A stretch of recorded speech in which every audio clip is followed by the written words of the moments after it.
Fine, sir. All right. Well, looks like we're live now, guys. Welcome to the very first episode of the War Week Chat Room. We're using a different format, so hopefully you guys will enjoy this a little bit more. In the future, we're going to bring up guests like trainers, fighters, as well as our good friend, the editor-in-chief of FightSaga.com, Mr. Lee Cleveland. But right now, we're being joined by Mr. IOTBA. Happy birthday, Mr. Karray Bradshaw. He's a newest colleague and contributing writer to FightSaga.com. How are you, Karray? Man, shout out to everybody out here, man, from that 214 to across the pond. Shout out to Fight Saga, shout out to Lee, shout out to Joseph. Shout out to everybody who are part of the movement. Y'all know how I'm coming. Y'all know how I've been coming. Y'all know how I'm going to continue to come. I'm ready to cook, Mr. Heron.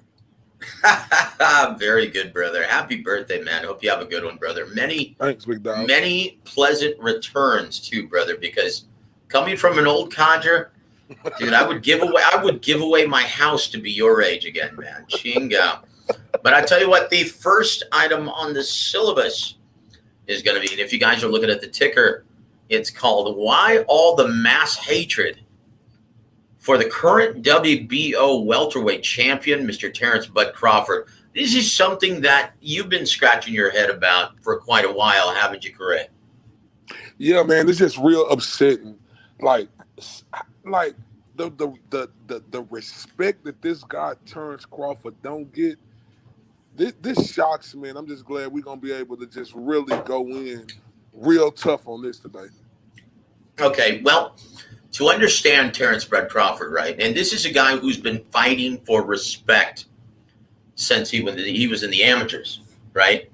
This is a guy who, because he campaigns and came up in the Midwest, right, in Omaha, Nebraska, he didn't get a lot of respect because there's been a huge stigma among amateur and professional fighters that if you're from the Midwest, well, a very good chance you can't fight, at least not at the world-class level.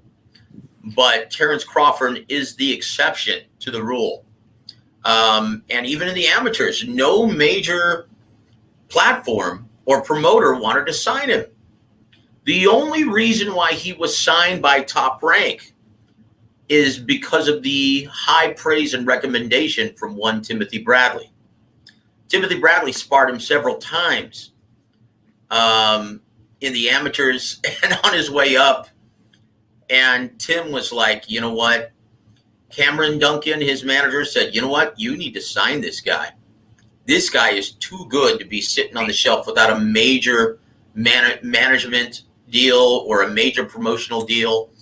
And at the time, Cameron Duncan was working side by side with Top Rank, consistently feeding them talent, right? So they took a chance and signed Terence Crawford. And Terence got his big break, right? And this says a lot about the character of Terence Crawford. You've got to go all the way back to 2013, right? He was just an undercard fighter, right? On the Brandon Rios, Mike Alvarado fight card. That was going to be on HBO. It was at the Mandalay Bay on Saturday, March 30th, 2013, right? You got to go all the way back there. And the reason why this was his coming out party is Bradis Prescott was scheduled to fight an Eastern European fighter that now eludes me, and it's of no consequence. And so Bradis Prescott, scheduled to be in the co-main event of the evening, was without a dance partner 2 weeks before the event, right? So, and Bradis Prescott was considered one of the more avoided fighters at 140 pounds at the time, because if you're familiar with this guy, he had just knocked out Amir Khan in the first round, right? So no one wanted to fight this guy. They considered him to be too much risk for the reward. So Top Rank, Bob Arum, Brad Goodman, Bruce Trampler, the brass at the Mines at the Hall of Fame badasses at Top Rank, right? They're like, well, hey, we've got this guy, Bud Crawford, at 35, and he's a big 35-pounder, so let's ask Cameron Duncan if this guy will take it. And Cameron Duncan didn't want any part of it, said, you know what? You're jumping from the wading pool into the ocean. This is a huge assignment, but as your manager, I've got to offer this to you anyway. It's only 2 weeks to prepare for arguably the hardest puncher and the most avoided guy in the division. And what did Terence Crawford say? Hey, man, it's my opportunity to be on HBO. Bring it. Let's do it.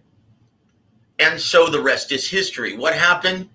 He took Bradus Prescott to school, outboxed him, winning a unanimous decision, right? That put Terence Crawford on the map. So anyone who thinks that Terence Crawford turns down opportunities hasn't really been following his career. And just look up and down. Like, this is a guy who won his first major world title. The following year, March 1st of 2014, he went to Glasgow, Scotland to challenge, at the time, the WBO champ, Ricky Burns. Ricky Burns at the time, right? He was the champ. It was unheard of to go to Scotland and lift the title from a European fighter. But they gave Terence Crawford that opportunity, and what did he say? Let's do it. Without hesitation, he goes, let's do it. So he goes and beats the pants off of Ricky Burns, getting a unanimous decision in Scotland. Now, you've got to put forth a serious presentation and performance to lift the title off the home fighter in Scotland. That never happens, right? Yep. So once again, this is a guy who doesn't turn down any opportunities. So, so 3 months later, right? Okay, so at this same time, while he's doing this, at that time, Top Rank was currently negotiating a fight with 50 Cent and HBO. They wanted Yuriorkis Gamboa versus Mikey Garcia, right? Yep. Two guys who have been on HBO for a while, and HBO loved this fight. Mark Hirschman loved this fight. And unfortunately, because they love Yuriorkis Gamboa, thought he was one of the most exciting fighters in boxing, they were offering Yuriorkis Gamboa more money than Mikey Garcia, even though Mikey Garcia had the title, right? Mm-hmm. So Mikey basically said, "Okay, well, I'm not gonna fight Yuriorkis Gamboa unless I make more money than him, because I'm the champ." And Top Rank said, you know what? You're going to make us look bad if you don't take this fight, because HBO loves this matchup. But they think and they know Yuriorkis Gamboa is the bigger draw. Numbers don't lie. He gets bigger ratings. So you take what they're willing to give you, and this is your opportunity to become a star. Mikey and Robert Garcia said, no dice. We're going to sit out. And Top Rank said, if you don't take this, this is really going to make us look bad. They didn't care. They backed out. And so HBO is like, okay, well, Bob, what are we going to do? Because we really love that fight. And he goes, well, I tell you what, we just got this title holder that put an exhibition the last year ago when he was on HBO. Terence Crawford just won the WBO lightweight title. How about we put together Terence Crawford versus Yuriorkis Gamboa? Mark Hirschman said, it's not Mikey Garcia, but we'll take it. Mm-hmm. So Terence Crawford took less money, and he said, well, if I'm taking less money, how about we have the fight in front of my hometown fans in Omaha, Nebraska? HBO loved the idea. So they put it at the CenturyLink Center in Omaha, Nebraska. So Terence Crawford took this fight immediately with only 2 months to prepare. And the rest is history. He beat the brakes off of Yuriorkis Gamboa, being the first fighter to not only beat him, but to stop him within the distance, handing the former Olympian his first loss, and the rest is history. It made Terence Crawford one of the biggest young stars in boxing.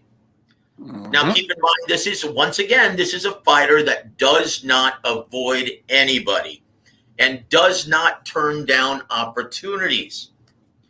He went on to face and defeat Raimundo Beltran, Tomas Delorme, Jerry Jean of Canada, Hank Lundy, an undefeated Victor Postal in a unification match at 140 pounds.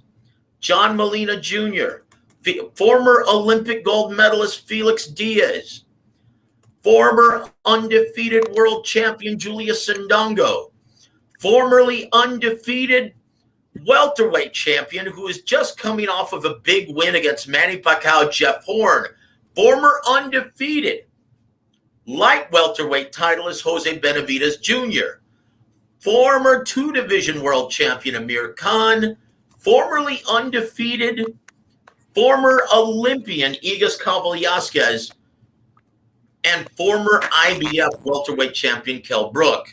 So once again, if you look at his resume, look how many guys he's defeated that were formerly undefeated or former world champions or current world champions.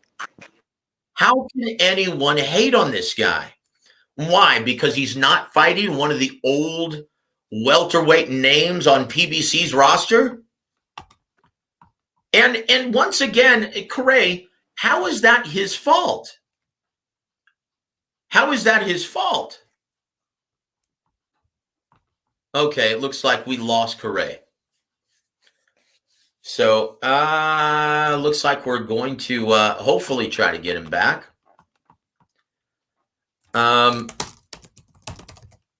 Let's see if we can try to get Karray back, right? Okay, there he is. There he is. Let's bring him back. Karray, we lost you for a second, brother. What happened? I apologize. I don't know what happened, man. It just seemed like it started getting staticky. That's all right, man. But you know what? What is your theory? It happens, brother. The thing is, everything you spoke on was just so much fact. And what you spoke on was the reason why I look at Terence Crawford, and all young fighters should look at Terence Crawford as the epitome of boxing. And when opportunity is brung your way, you should take it and run. You shouldn't run from it. You should run to it. You made some excellent points with the Bradis Prescott. 2 weeks. Took that fight. Well, here, Karray. This is the biggest point I brought. This is why I brought up his history, right? Mm-hmm. So the reason why I gave you a recap of his history. Why on earth, seeing that this guy doesn't turn down opportunities, he never has. He's never shown a history of doing it. So why does he get blamed, right? Why does he get blamed for not fighting the PBC roster of welterweights? Because for some strange reason, fans seem to think that it's his fault. Why do you think that is? I have the slightest idea, because at the end of the day, Terence Crawford been in the welterweight division since June 2018 when he dethroned Jeff Horn, winning that WBO 147-pound title. He's been there almost 3 years. He told everybody when he was undisputed at 140, he was coming up to 147. He was coming here to dominate. When he came up here, when they asked Keith Thurman about him, Keith Thurman say, "Oh, I ain't thinking about Terence Crawford. He not on my radar." Earl Spence told him, "Well, before he came here, you go get a belt." He went and got that belt. Then what Earl Spence tell him? "Oh, why would I fight you when I could take the easy route?" And Sean Porter, don't talk to me about Sean Porter. This was the same guy when it came to him, Terence Crawford, and Kenny Porter. We're brothers, we're happy, and we're singing, and we're colors. But look, though, this what happened right here with Sean Porter, Joseph. Sean Porter had choice in life. We got choices that we got to make. And he had the choice whether he wanted to fight Earl Spence and unify with him, or he fought Terence Crawford. He chose to fight Earl Spence. And when he lost that fight in a close, competitive fight. I thought Earl Spence edged that fight because of the knockdown. Other than that, I would have had no problem if they would have gave Sean Porter that fight. But he lost that fight in a close competitive fight. And now, since he don't have no belt now he want to fight Terence Crawford. And it's Well, like, okay, well, here's this should be greater evidence, right? That Top Rank and Terence Crawford, they're not to blame for these matchups not happening. When it came time for a contract extension and to re-sign Terence Crawford, one of the stipulations was, well, Terence Crawford wanted and deserved a raise. So Bob Arum and Top Rank, they gave Terence Crawford a guaranteed $4 million per fight. And they were saying, well, this is, more than likely we'll be able to make over the next couple years several big fights with several of the other big name fighters at 147. So the investment will be well worth it. They basically gave him the same deal that they gave Tim Bradley. But in the case of Tim Bradley, they had Manny Pacquiao, JMM, Ruslan Provodnikov, all under the same promotional banner, Brandon Rios. So it was well worth it. They could stick him in those big fights and it would be worth it. Even though Tim Bradley was never a big marquee draw, he was never a strong A-side, but giving him that big $4 million guarantee, they knew he was good enough to pair him up against Manny, pair him up against JMM, pair him up against Ruslan Provodnikov, pair him up against Brandon Rios, and they would be great competitive fights. So with that same strategy in mind, they gave him a big fight extension and guarantee of $4 million per fight. So they've been trying to get him these big fights to make their investment pay off for him. So a lot of people bring up the fact, well, Bob Arum admitted that he's losing money. Well, that's not their fault. They've been trying to get the big fights. They've been complaining about this for the past 2 years, saying that, we can't get any fights across the street. We've been trying, we've been calling them out for the past 2-3 years, and they don't want any part of Bud Crawford, even though he has a major world title. Because he's not the biggest marquee draw in boxing, he's only a red-hot commodity in his home area of Omaha, Nebraska. But because he's not a huge draw anywhere else, he's considered more risk than reward by everyone, right? So this is a real problem. But what I want to know is, why place all the blame for the big matchups not happening on the guy who has a history of not turning down opportunities? You know what it is? Like, because in this business, if you know boxing, none of these fighters fear each other. So I would never say, oh, Earl Spence fear Terence Crawford, or Sean Porter fear him, or Keith Thurman fear him. That's not the problem. But the thing about it is, game recognizes game. So just because you may not fear a man, you understand who you are dealing with. And when you look at Terence Bud Crawford, ever since he came onto the scene, he's been a killer. He's been one of them guys, just like you said, a high risk, low reward. Even though he doesn't have that huge following, when it came to the big moments, not only did he show up, he showed out. But it's not his fault that these guys, Earl Spence done gave him 1,000,001 things to do. He first told him, get a belt. Then why would I fight you and not take the easy route? Then I get 80-20, 70-30, 60-40. He said that. Oh, that's garbage. Yeah. That's just garbage. Look, Sean Porter is fearless. And all of these guys would step in the ring with Godzilla if it meant a career high payday.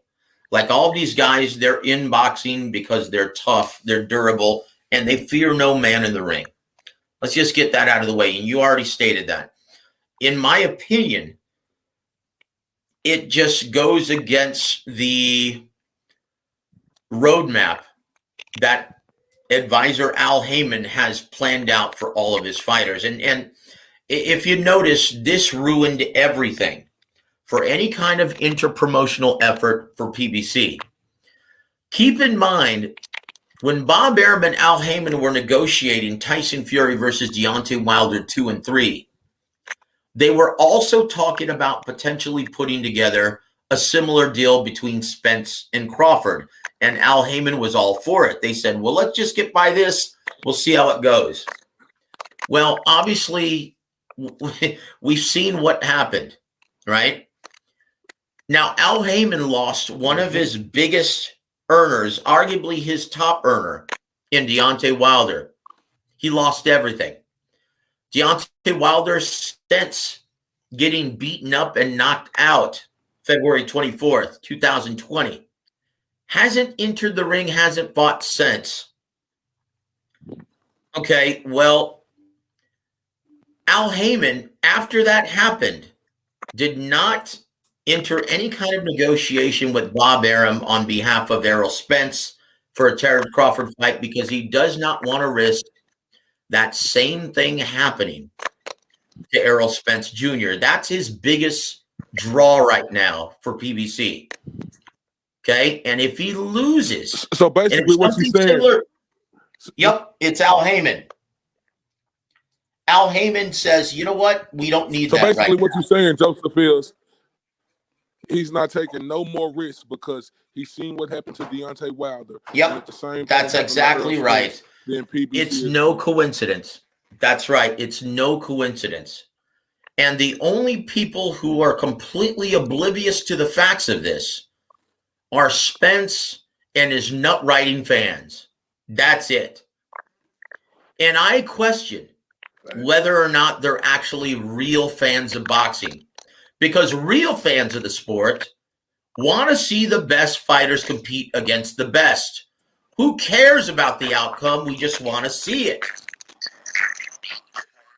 But these fanboys, they're not real fans of boxing. All they do is support a specific platform of fighters and a specific network. That's it. Real fans want to see the best fight the best. Damn the outcome. We don't care. So these guys who are trying to rationalize and justify why Spence versus Crawford hasn't happened, you have to question whether or not they're real fans of boxing. And that's it. So your final thoughts on what's next for Terence Crawford, brother? It's up in the air what's next. Nobody knows what's next. We all think, we have our assessments of what we think is gonna happen next. And one thing I want to speak on too, Joseph. A lot of people making jokes about Terence Crawford sparring with Shakur Stevenson. They never came up with the thought that Shakur Stevenson is a southpaw. Terence Crawford working with a southpaw. Who is the southpaw that everybody's mentioning that Terence Crawford is supposedly fighting next? Manny Pacquiao. So I think that's great that a talent of Shakur Stevenson is down there actually working with Terence Crawford. I think that's great on both ends. What's your thoughts about that? You know what? I think that, it's just a formality. I think you're going to hear this announced over the next month or so. I think you're going to hear Terence Crawford versus Manny Pacquiao announced for the Middle East, somewhere in Dubai, because that's the only benefactor. A lot like Joshua versus Fury. It's the only benefactor that is willing to put up the kind of site fee that they're looking for. Manny Pacquiao doesn't care about titles at this stage of his career. He's the sport's only 8-division world titleist. He couldn't care less at this stage of his career. At his age, at 42, he doesn't give a shit about any world title any longer. Right? He wants the money. He's getting ready to run for president of the Philippines next year. This is it. For all intents and purposes, this is going to be his last fight. He wants, regardless of opposition, $40 million. And here's why he's going to choose Top Rank and Terence Crawford. It has absolutely nothing to do with Terence Crawford. And it has absolutely nothing to do with his WBO title. What it has everything to do with is Top Rank's infrastructure and ability to broker a deal that's going to garner him $40 million in just for showing up, and is going to have the infrastructure and TV dates in place to promote the event on ESPN, as well as distribute the pay-per-view worldwide. Because although Manny Pacquiao has his own promotional outfit, Manny Pacquiao Promotions, he doesn't have the relationships or the infrastructure set in place to organize an event of this caliber, as well as distribute the pay-per-view worldwide. That's the reason why he's going to choose Terence Crawford. It's because of his affiliation with Top Rank and their relationship with ESPN. That's it. And another thing I think also too is when Manny Pacquiao went to PBC, he was under the understanding that he was gonna get a Floyd Mayweather rematch. He never got that. Hey man, shout out to our brother Hector Rivas, man. How are you doing, brother? What's up, Hector? Thank you for joining us today, my friend. Huh? I'm sorry. Go ahead. What was that again? What's your thoughts about that? Like, also, I think another factor in it too is when he went and signed over the PBC, he was under the understanding that he was going to get a rematch with Floyd Mayweather. It never happened. Oh yeah, of course. Look, this is what Al Heyman does, right? And this was told to me by several fighters who used to work and fight under the PBC banner. What Al Heyman will do is say, look, I can't guarantee you a fight with this guy, but I can guarantee that you will never get a fight with this guy unless you sign an advisory deal with PBC. And so that's the way it works with Al Heyman. So once again, all of the people who are saying, well, Terence Crawford needs to go across the street, that's still no guarantee that he'll get the fight with Errol Spence Jr. Because right now, Errol Spence Jr., and his fans are right in this sense, he is the A-side. He is the bigger breadwinner, right? He is the more mainstream viable commodity and the bigger ticket selling attraction. He is. So do you really think Al Heyman is going to roll the dice? What if Terence Crawford beats him and he is fighting under the PBC banner? Is he going to replace that kind of money that Errol Spence is currently making? It's no guarantee that Terence Crawford is going to get that fight. Just like you pointed out with the Manny Pacquiao situation, it's no guarantee he's going to get that fight anyway. It's not a solution for everything. And people need to realize that.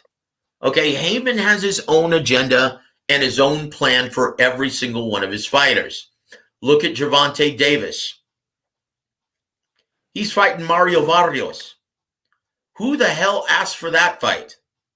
Is it the biggest money fight that he could be making? No, but it doesn't matter. It's an intriguing fight, and it's not the safest fight he could have made, but it's one that barely moves the needle. And when you look at how much trouble Mario Barrios had against a southpaw, the last southpaw he faced, Akhmedov, he was lucky to win that fight, and he had a lot of trouble, and he ate plenty of right hooks, straight left hands. Okay, they're putting Gervonta Davis in the best possible option at this time, and they're trying to get him to be a simultaneous 3-division world champion, even though anyone who knows anything about the sport understands that Mario Barrios isn't a legitimate world champion. He's currently holding the WBA regular title in that division, whatever that means. Okay, Gervonta Davis isn't a world champion at 35 either, right? So I tell you what, we're running out of time. Karray. So let's look at our next topic. I'll give you your choice. One, is anyone going to buy Ruiz versus Areola on May 1st? Or we can talk about this. Is the sport of boxing in trouble, or has Jake Paul and Mike Tyson revived the sweet science to the mainstream crowd? Take your pick. Which is the last topic you want to discuss? Let's go if Jake Paul and Mike Tyson revive the sport. Very good. We'll do that, brother. I tell you what, Karray, all right, guys. Well, we've seen UFC kick the living snot out of most boxing pay-per-view cards on a regular basis, averaging anywhere between 500,000 and 1 million purchases per event. Like the most recent UFC card did 800,000, right? That was the one last month, right? But Mike Tyson versus Roy Jones Jr. did 1.6 million purchases on Triller. And this past weekend, we saw Jake Paul and Ben Askren put up and what looks like it's going to be 2 million purchases from this pay-per-view. Now, I know this isn't the best fighting the best in boxing, right? But it is boxing. Is the sport of boxing in trouble, or do you think Jake Paul and Mike Tyson, do you think they're reviving the sweet science to a brand new audience? Your thoughts on that? Oh, it's definitely in trouble, and it's been in trouble for a long damn time. See, we could talk about Jake Paul and Mike Tyson. Really? The same Mike Tyson who allegedly turned down $25 million to fight Holyfield. No, dude, that's just all talk, though, Karray. Now, honestly, dude, unless you actually hear it from an executive's mouth or from the fighter's mouth, yeah, that's just rubbish, dude. It's all smoke, man. But even with the rubbish, though, it was out there, and people wanted to see him in Holyfield, but we got him and Kevin McBride, and my point is, them are old guys. Like Tyson is an old guy. He may still be an attraction, but how many times do we think we're gonna have Mike Tyson out here putting on shows, or we seeing him in fights? Jake Paul, really? Him? I mean, shout out to Jake Paul. Salute to him. Because he got a lot of fighters now who's swinging from his nuts, just hoping and wishing and hoping that they can fight on his undercard now. But how many times do we expect Jake Paul, Joseph, to put on matchups? 3 times a year, 2 times a year? Well, so far as his history has shown that he fights 3 times a year. Yeah, 3 times a year. What is that doing for the sport? Like, I know, but people are focused in on Jake Paul. We ain't focused in on Regis Prograis, even though it's a great look for a guy like Regis, and good for him. And this is nothing new to the sport. Let me ask you something. Could you tell me? Do you remember who was on the undercard of Oscar De La Hoya versus Floyd Mayweather Jr.? Could you tell me any of those undercard matchups that were on that? Yeah, I can remember, because that's the best. Okay, well, shoot. That was one of the best. Well, I know Danny Garcia versus Lucas Matisse was on that undercard. No, you're thinking of Mayweather versus Canelo. I'm talking about De La Hoya. Oh, no. I don't remember that. No, I don't remember that. Of course you don't, because it doesn't matter. Of course you don't, because it doesn't matter. It doesn't matter. Traditionally, people buy pay-per-views for the headliner. This is why promoters stop spending money on undercards, because it doesn't matter, right? It doesn't matter. But just for shits and giggles, I'll tell you who's on the undercard. Okay, Rocky Juarez versus Jose Hernandez. Ray Bautista versus Sergio Medina. Billy Dibb versus Jose Gonzalez. You remember that? No, and no one cares. It's of no consequence. But guess what? At that time, that was the greatest selling pay-per-view of all time. Before Manny Pacquiao versus Floyd Mayweather, it was the biggest selling pay-per-view in the history of the platform, right? That's all anyone cares about. Yep. No one cares about anything else. But I'll say this, right? But I'm sorry, go ahead, sir. But then was actual real deal fighters. Like, we got to depend on Jake Paul. It doesn't matter. Like it doesn't matter. This whole, it doesn't matter. This whole argument that, oh, the best need to fight the best. And let me ask you something. Was Mike Tyson versus Roy Jones exhibition, was that the best fighting the best? Was Jake Paul versus Ben Askren, was that the best fighting the dude? It has nothing to do with that. It's all about who's the recognizable name. That's it. Because even if Conor McGregor competes in the UFC, is he the best fighting the best? No, he's the most recognizable name. In fact, over the last 3 years since the Mayweather fight, he's lost more than he's won. It's the recognizable name. That's what mainstream audiences go for. He's a real fighter. A real fighter. That's debatable. He's a real UFC fighter, sure. His class. You sure about that? Well, what's debatable? Yeah, because that he's the best currently? Dude, that's debatable because he loses almost every single time now against top opposition. That's why I'm saying. Let me ask you something, Karray. And be honest, right? Be honest, because I just let Chris Mannix have it on Twitter because he wrote this terribly shallow article about boxing. Oh, the best need to fight the best. Really? Well, let me ask you something, Chris. What would happen if instead of Liam Williams fighting Demetrius Andrade this past Saturday, what if it were Jermall Charlo in a unification bout? What would have been the outcome? What would have been the response? Would it have even moved the needle on the mainstream audience level? Who would have cared about that fight outside of boxing diehard fandom? How many pay-per-view units would it have sold if it were on Fox pay-per-view or Showtime pay-per-view? How many would the two guys who are two of the best fighters in boxing but couldn't sell out my living room on a Saturday night? How many units would that have pushed? How many purchases? Would that have made any difference for the health of the sport? You know what? I don't think so. And you know what's crazy, Joe? I know what. Go ahead.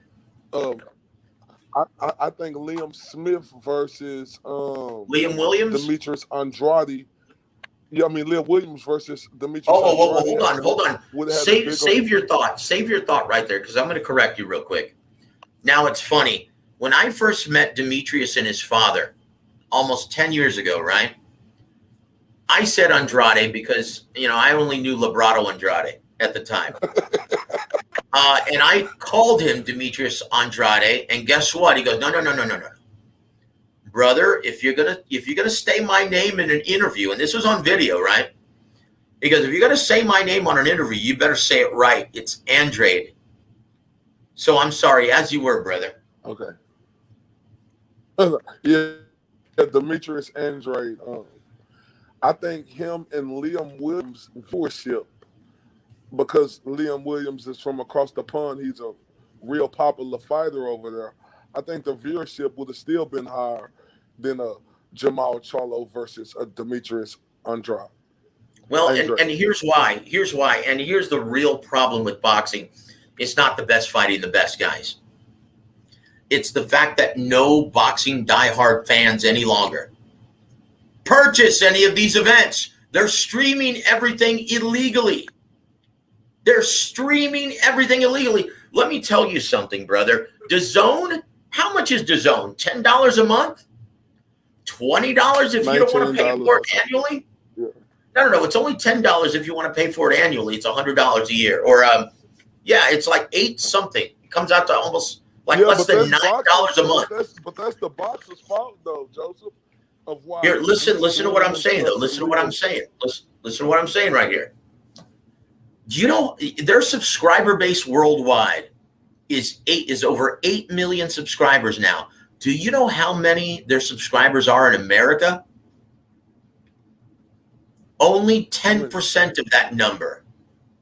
You can't tell me that there are only 800,000 avid boxing fans who want to see those prize fights.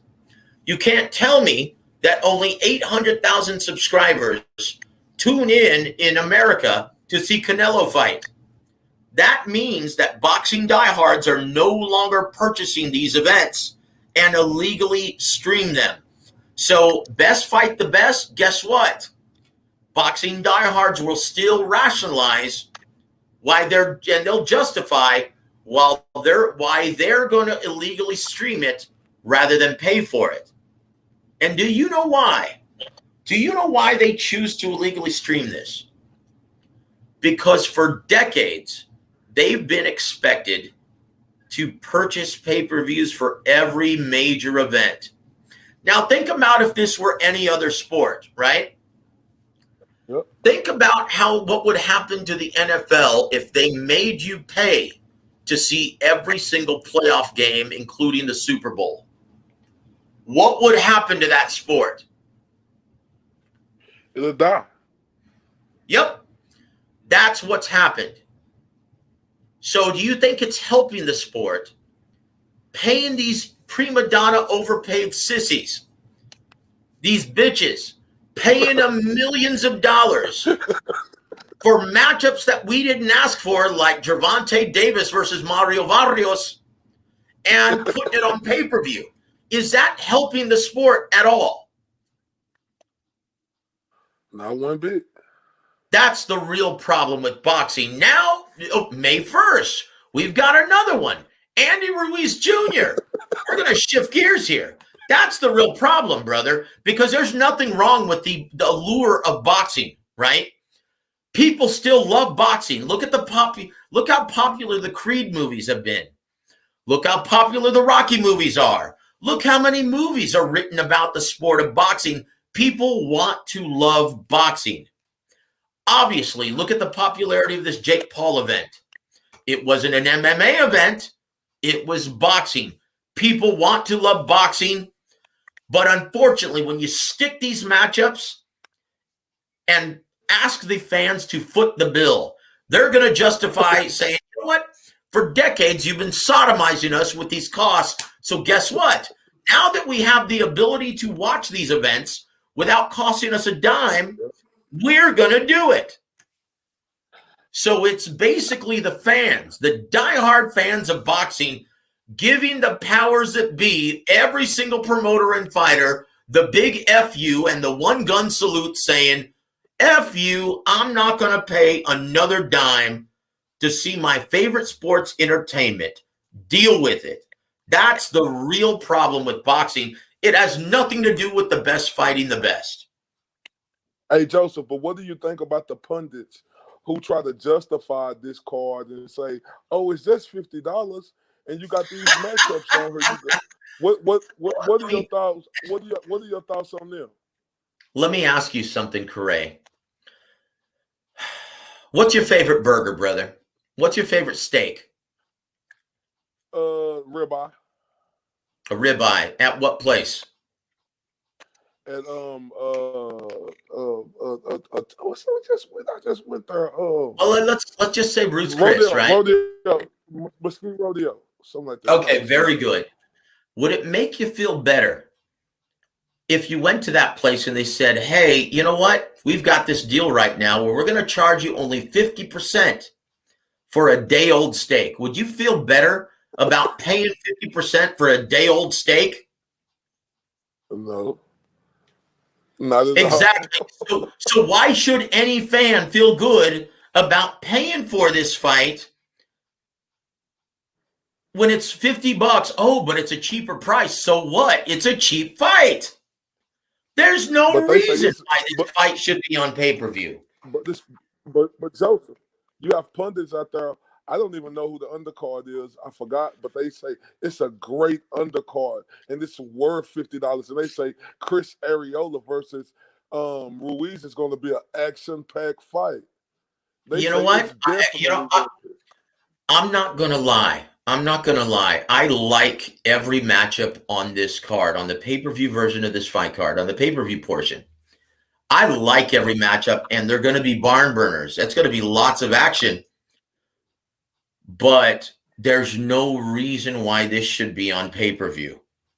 Once again, they're going to be entertaining fights, but guess what? I can go see a local club card to watch entertaining matchups for the low, low price of $20, and that's in person. That's ringside. Okay, look. Right. We should be seeing the return of Andy Ruiz versus Chris Arreola on regular mainstream Fox, home of the NFL, home of the Simpsons.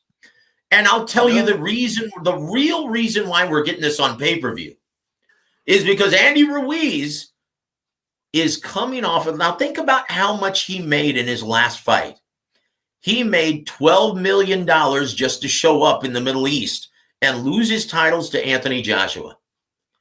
How much do you think he expects to get paid now, even though he doesn't have a world title around his fat waist? How much do you think he expects to get paid now? At least a couple of million. I guarantee you he's not making any less than 3 or 4 million. That's the real reason why this is on pay-per-view and not on regular Fox. Because Fox is but like... Joseph, let me ask you this question. Go ahead, sir. With you saying that him making 3 to 4 million, do you think the pay-per-view, the amount of people buying the pay-per-view gonna add up to him getting paid 3 or 4 million? Will PBC Fox make money or lose money off this event?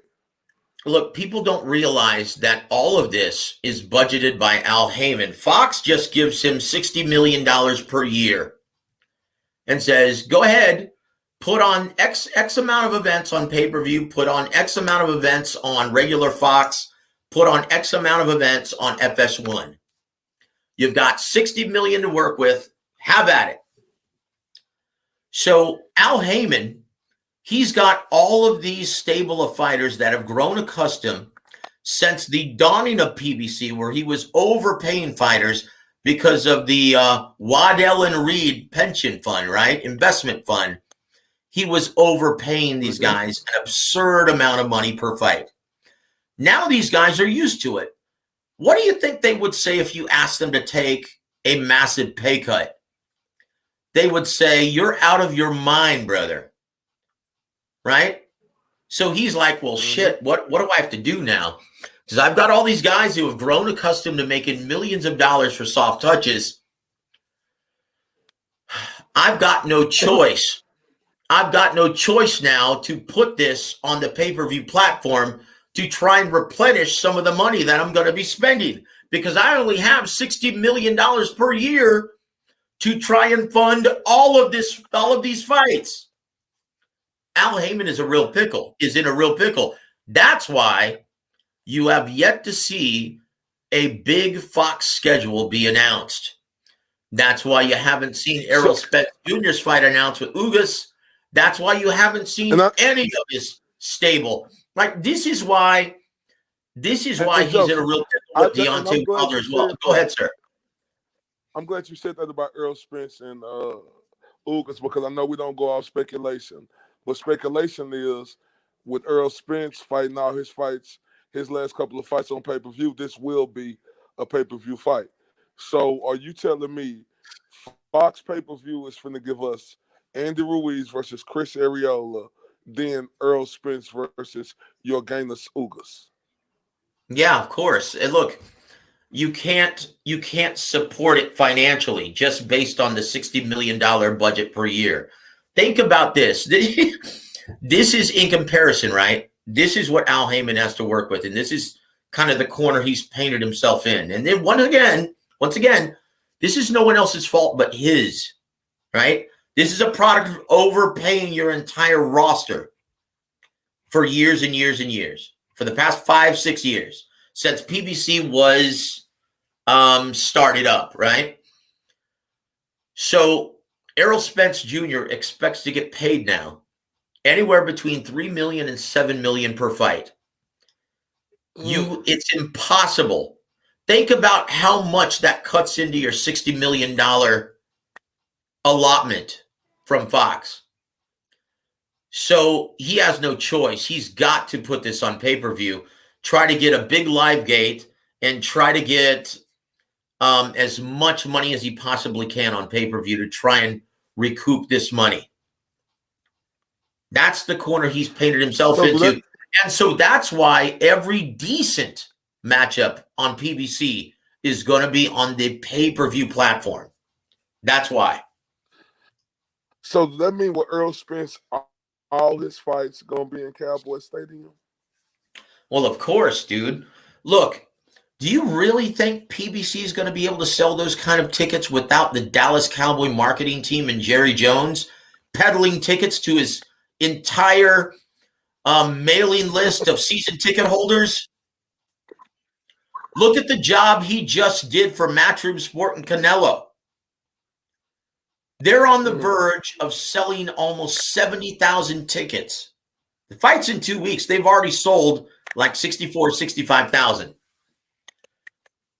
Okay, that's what you get when you work with a real mainstream machine, the best marketing platform in the NFL, Jerry Jones and the Dallas Cowboys.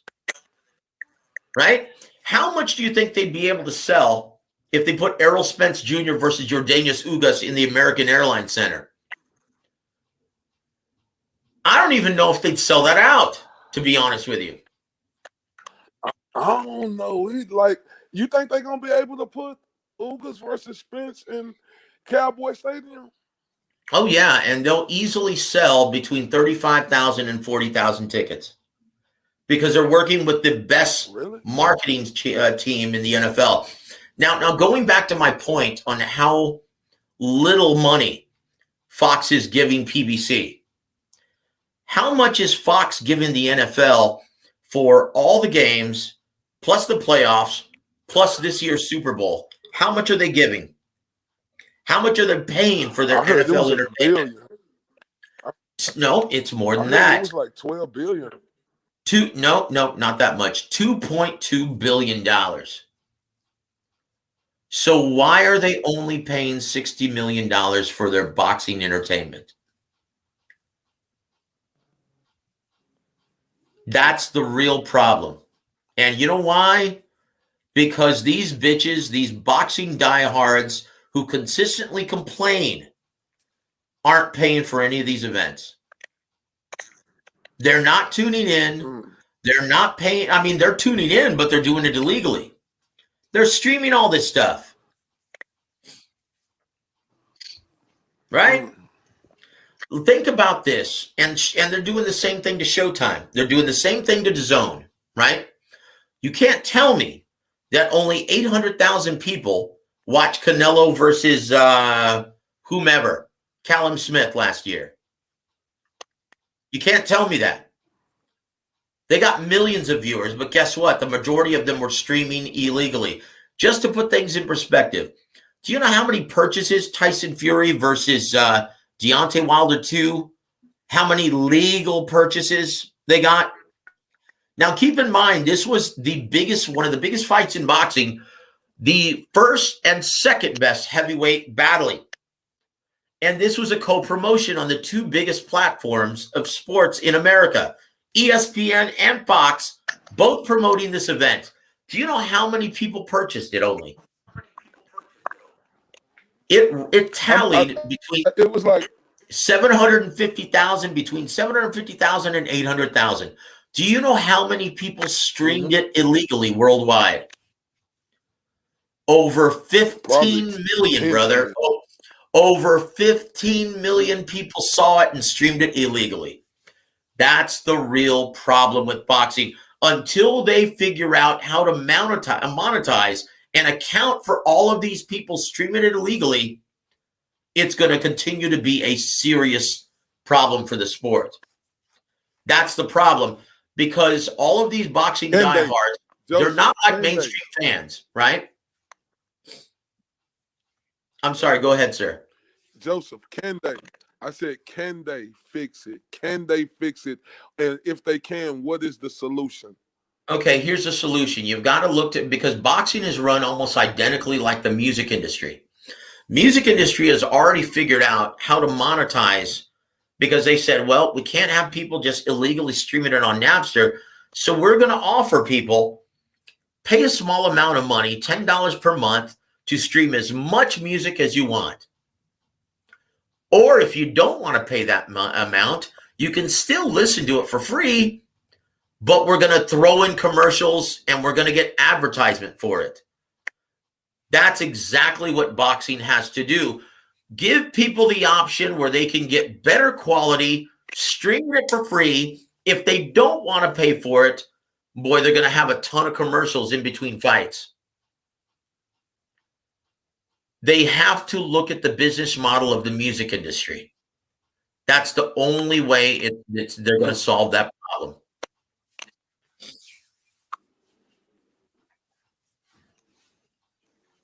Right point. So there it is, brother. Okay, so we're about an hour in. Is there anything else you'd like to address, brother? Okay, let me ask you this. Let me ask you this very quickly. Now, Teofimo Lopez, and we talked about this last month, and I told you that he was making a huge mistake by not agreeing to be the co-main event of the evening for Jake Paul versus Ben Askren. Do you think right now he's kicking himself in the pants because he didn't agree to be the co-main event? Definitely, because think about how many people would have seen this fight, right?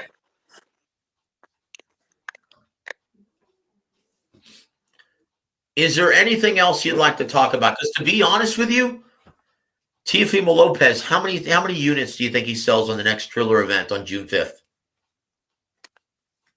I don't know, 40, 30, between 20 and 60,000 at the most.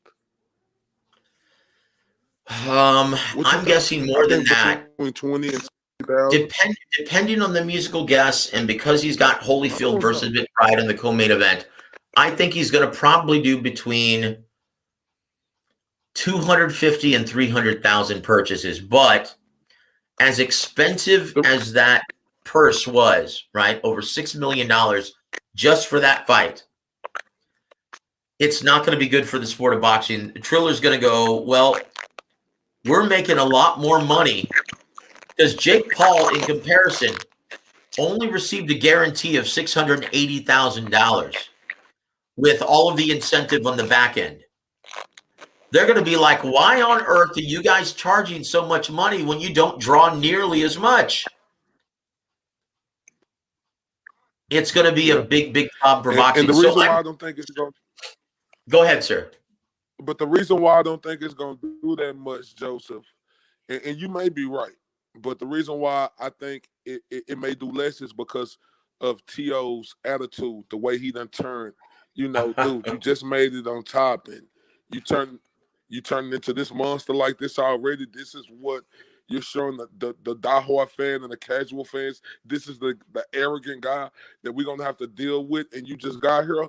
I think that turned a lot of people off, but hey, we'll see. Well, they already know he's a pain in the ass to work with. I mean, the entire reason why they purchased that event, that card, or that fight, is to put it as a co-main event on April 17th. But what was his response? No, there's no way I'm going to be co-main event for any Jake Paul fight. And they're like, well, geez, that's the whole reason why we bought this. That's the whole reason why we paid $6.1 million for this matchup. And he's like, no, I want a headline. That's it. So they already know he's a pain in the ass. Unless he produces good numbers, it's going to be one and done for Teofimo Lopez on Triller. So for the good of the sport, I'm praying that it does comparable numbers. It does at least 1 million. I'm praying that's the case. I'm praying that Triller loads up this card with similar caliber musical events, right? Musical acts, rather. Because if it doesn't, yeah, it's in serious trouble. I don't think it's going to produce a fraction of the. I mean, it's going to produce a fraction of the numbers that both Mike Tyson and Jake Paul just produced. And that's a real problem for the sport of boxing. Honestly, Triller could be the saving grace of the sport because it's bringing a lot of attention to the sport of boxing, some much needed attention. But if anyone thinks the best fighting the best is the solution, they don't understand the real problem that boxing faces. Go ahead. If they're gonna be the saving grace, they should not make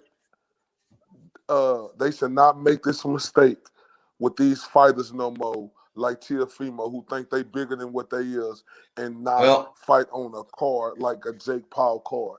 They should enforce these fighters. Hey, you want this money? You got to fight on this card. This is on the card. Well, they need to start making this incentive based on ratings, right? Because these guys demand way too much money. They've grown accustomed to receiving inflated purses that don't reflect their accurate market value. Teofimo Lopez, has he proven? I mean, he's never even been an A-side headliner before. He's never proven. I mean, he's never shown that he can sell out an arena. He's never shown that being the strong A-side, he can put up good ratings on ESPN. Keep in mind, the last fight, he was the B-side to Vasyl Lomachenko. That did an amazing number of viewers, almost 3 million. But can he do that fighting George Kambosos? No one knows. So once again, you have this guy. What type of shot you give Kambosos in this fight?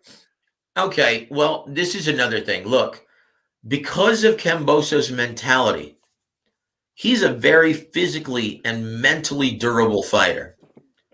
But when you look at the physical gifts and the confidence level of Teofimo Lopez, geez, I'll give him maybe 7-8 rounds at the most, because George Kambosos is a tough guy. And if he's he's depending on what Teofimo Lopez is prepared to see.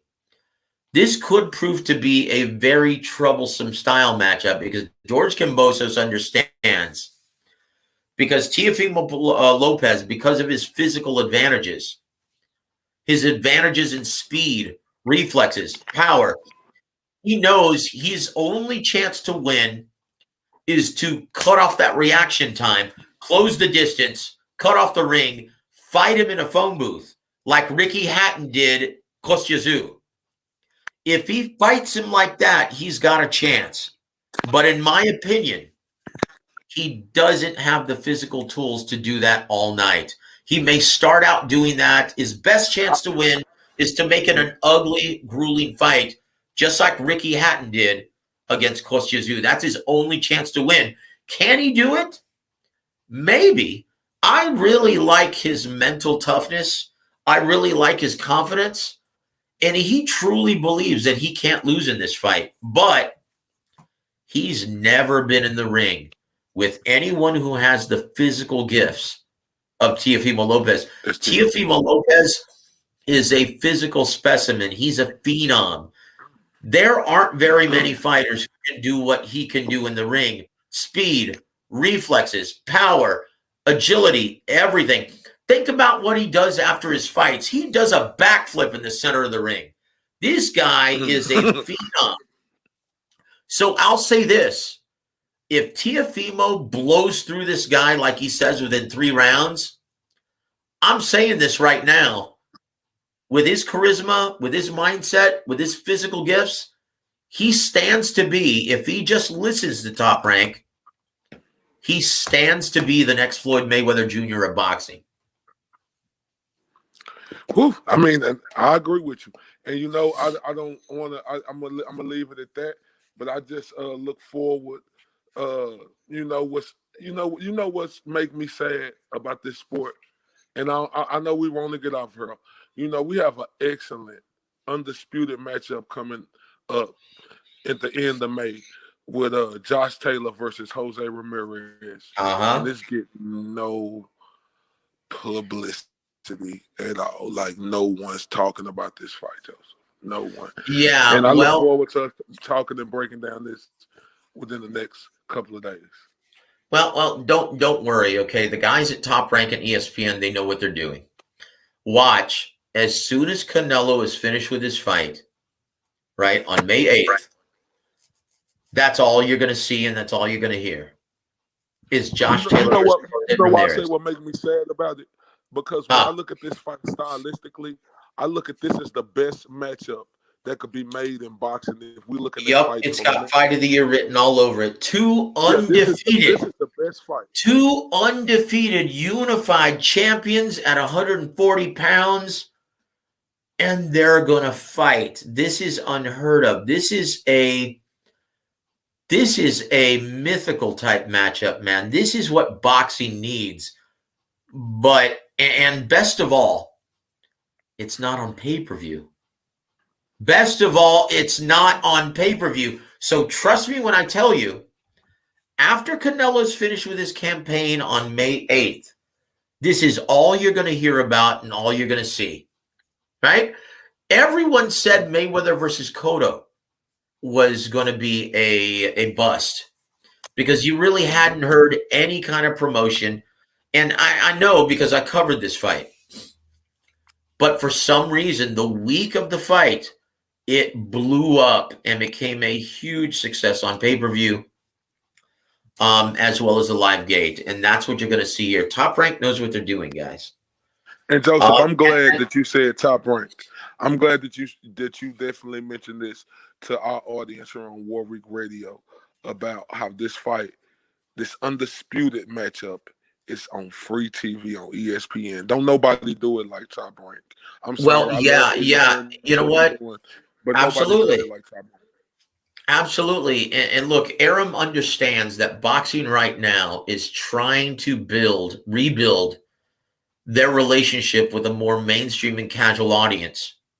And they understand that obscuring the best matchups on the pay-per-view platform isn't going to do it. So Bob Arum, Todd DeBuff, Bruce Trampler, Brad Goodman, Carl Moretti, all those guys, their MO is to put the best matchups on free TV and to try and keep the best matchups, if they can afford it, off the pay-per-view revenue stream. That's the best thing that any promoter or network can do for the sport of boxing. So with that said, brother, we're gonna have to take off. But do you have any parting shots for our listening audience today? Hey, man, I just want everybody to make sure y'all subscribe to Warwick Radio. Don't nobody do it like this on YouTube. Y'all make sure y'all go to fightsaga.com and y'all subscribe to that page. They put out the best articles out there. Shout out to Lee. Shout out to Joseph. You know, shout out to everybody who rock with me on RTBA Boxing Talk. Y'all make sure y'all go to my Facebook group and y'all go subscribe to that. Thank you, Karray, for all your time, brother. And I tell you what, we're going to have to vote just one show where we just let you rant and just argue, man, with all of your diehard followers and fans. So I miss hearing it, brother, but thank you for listening to me rant today, man. And oh, love it. Hey, Joe, I'm telling you, when I say, like, people gonna get to see over the time coming why you, like, I really feel like you is definitely one of the best when it come to breaking down the sport, because, like, when they come to talking boxing, and if you smart, if you don't got no ego, when you talk to somebody who know boxing, you could tell when they got it covered from the north to the south to the east to the west. Joseph got that, and you know you got to pay attention and listen to guys like that who done, especially guys whose resumes and who done been around. Well, God bless you, Karray. I appreciate you saying that, man. And I've the utmost respect for your brand and everything you're doing. And thanks for all of your hard work for Fight Saga. And we look forward to seeing all of your coverage in 2 weeks for Canelo versus Saunders. That's going to be a tremendous event at the AT&T Stadium. So we look forward to seeing all that. But guys, until next time, signing off on behalf of Mr. Karray Bradshaw, I'm Joseph Herron. Thanks for tuning in to Warwick Radio. Have a great afternoon, everybody.